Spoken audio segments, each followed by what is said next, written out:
For 2 years, the official line has been a victory lap. Sanctions failed. The West's financial warfare was a dud. Russia's economy, they claim, grew by a shocking 4.1% in 2024. They call it resilience. But this isn't resilience. This is a country running on a credit card, heating its home by burning the furniture. The growth is fake, fueled entirely by printing money and spending it on war. The actual pillars of the Russian economy, the things that earn foreign currency and keep the state solvent, are rotting from the inside. And today, we have the clearest evidence yet of systemic failure. The state oil giant, Rosneft, led by Putin's right-hand man, Igor Second, is now officially in crisis. Not just because of lower prices, but because the West has finally found the financial weapon capable of crippling its most important company. This is the deep dive into why Rosneft is cracking, how that crack is spreading to the Russian banking sector, and what this all means for the inevitable economic breakdown. The West's first goal was to limit Russia's ability to finance new, complex oil projects. That was the 2014-era sectoral sanctions. The second goal was to cap the price. That was the 2022-era price cap. Neither were enough to stop the money flow. But the latest sanctions? They changed the game. In late 2025, the U.S. and the U.K. went for the nuclear option. They imposed full asset freezing, or blocking, sanctions on Rosneft and Lukoil. The EU followed with a full transaction ban. What does full blocking mean? It means every asset these companies own in the U.S. or U.K. is frozen. It means U.S. and U.K. persons are barred from almost any transaction with them. Crucially, it means that any entity in which Rosneft or Lukoil owns 50% or more is automatically blocked under the OFAC 50% rule. This designation turns Russia's two largest oil producers, accounting for roughly half of its total output, into financial pariahs overnight. The real power here lies in the threat of secondary sanctions. The U.S. can now target any foreign financial institution or company, say, a bank in India or a refinery in China, that engages in a significant transaction with Rosneft. For most global players, this risk is unacceptable. The fear of being cut off from the U.S. dollar financial system is a far greater deterrent than the promise of cheap Russian oil. We are already seeing major buyers in China and India intensifying tanker inspections, leading to massive, costly delays and outright canceled shipments. The legal and reputational risk is simply too high. This isn't just about cutting off a single stream of money. It's about making the entire Rosneft brand toxic to global trade. When a corporation can't trade on the global market, it turns inward. And in Russia, inward means the state-controlled banking system. This is where the Rosneft crisis becomes a systemic risk for the entire Russian economy. Enter the Credit Bank of Moscow, or MKB.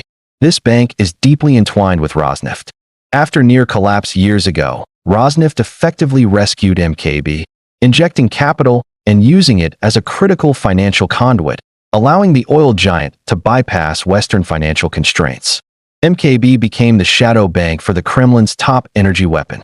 The cost of propping up the war economy and absorbing the financial fallout from sanctions has finally hit MKB's balance sheet. The bank recently reported a catastrophic eightfold surge in overdue corporate debt, nearly $8 billion in loans that clients simply failed to repay. The total non-performing loans now represent 28% of the bank's total loan book. This isn't just bad accounting. It's a symptom of a corporate sector under extreme duress. Mining, metals, and, yes, oil and gas companies are all buckling under the weight of financial restrictions and heavy interest burdens. The crisis has metastasized. Rosneft's distress is now MKB's distress, and MKB's distress is the entire corporate sector's distress. Analysts from the Center for Macroeconomic Analysis and Forecasting are already sounding the alarm, projecting that a systemic banking crisis could hit Russia by late 2026. Why is this so dangerous? Because it erodes the bank's asset quality and capital buffers. If depositors and foreign counterparties lose confidence, it creates the risk of a full-blown bank run, which would be an economic catastrophe far worse than any current sanction. The Kremlin's strategy was to use its banks as a financial shield. Now, that shield is becoming a giant, over-leveraged liability, directly because of the pressure placed on entities like Rosneft. Even if Rosneft can solve its debt problem, it still has to get its oil to market. This is where logistics break down, and the cost of the shadow fleet becomes prohibitively high. Russia has tried to circumvent Western rules by creating a massive shadow fleet, old, decrepit tankers registered under opaque flags of convenience, insured outside of Western institutions. But the sheer volume is now overwhelming this workaround. The newest sanctions are now explicitly targeting these shadow fleet vessels, adding over 100 ships to the blacklist and restricting maritime services. The fleet is too small, too old, and increasingly too expensive to insure and maintain, especially for massive volumes from a sanctioned entity like Rosneft.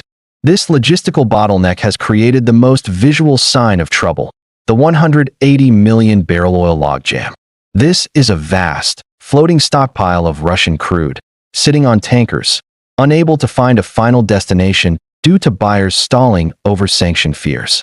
This oil at sea phenomenon increases costs exponentially, for demurrage, fees for holding a ship in port, for insurance, and for the simple time value of the oil itself.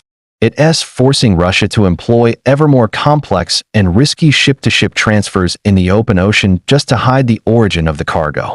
The opaqueness is increasing, but so is the cost and the risk of catastrophic failure. All of this pressure culminates in price. The Urals crude benchmark in the Baltic has been reported as low as $41 per barrel. This is a critical psychological and economic threshold. We have to understand the break-even cost. The price cap was designed to keep Russian oil flowing above $60 per barrel to prevent a supply shock. But the all-in cost for Russia to produce, insure, transport via the shadow fleet, and discount for sanction risk is, for some of these barrels, rapidly approaching $40 to $45 a barrel. If Rosneft is forced to sell millions of barrels at or below this cost, the tax revenue for the Kremlin, which accounts for nearly a quarter of the federal budget, evaporates. Rosneft is effectively being forced to run a charity for its clients to keep the oil flowing, while the Russian state is starved of the hard currency it desperately needs. The debt and the logistics are the immediate crisis, but the technical failure is the long-term death sentence for Rosneft and the entire Russian energy sector. Russia's existing oil fields are old, known as brownfields. To simply maintain production, they need constant advanced technology. To increase production, or even replace lost output, they must tap into new, challenging reserves, shale, offshore Arctic fields, and deep-sea deposits. These projects are technologically intensive. They require extremely high-pressure, specialized directional drilling, complex fracking, and sophisticated subsea infrastructure. These are not technologies Russia has ever been able to master domestically. Sanctions have completely cut off Russia from this necessary technology. The dependence figures are staggering. For deep-sea and Arctic drilling, Russia relies on 80% Western equipment and 90% Western software. This isn't just about spare parts. It's about the entire intellectual property and technical ecosystem required to operate these fields. Rosneft has had to postpone its flagship Arctic and offshore projects indefinitely. They can't get the rigs, the software, or the expertise. They can try to import equipment from China, but China itself doesn't possess the highly specialized, high-pressure equipment needed for these extreme environments. The result is an inevitable, long-term production cliff. Russia can maintain output for a few more years by pushing its old fields harder, but the core reserves are decaying. Without major Western investment and technology, Russian oil production will begin a sustained, structural decline. This is why the latest sanctions are so dangerous. They don't just reduce this year's revenue. They guarantee the decline of Russia's primary industry for the next 2 decades. So, how does the Kremlin square this circle? How do they report 4.1% GDP growth while the heart of their economy, Rosneft, is hemorrhaging? The growth is a statistical illusion. It's the equivalent of a government reporting growth because it's spending billions to print missiles.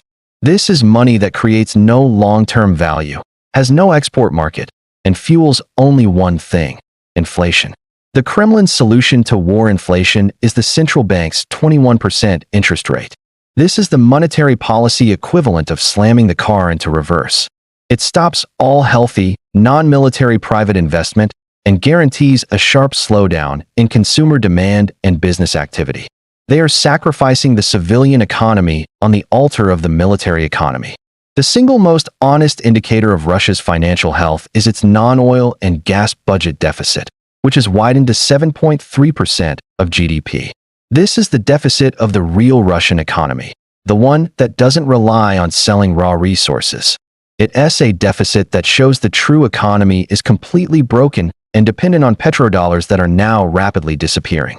Rosneft is not just an oil company. It is the ultimate expression of Putin's state power.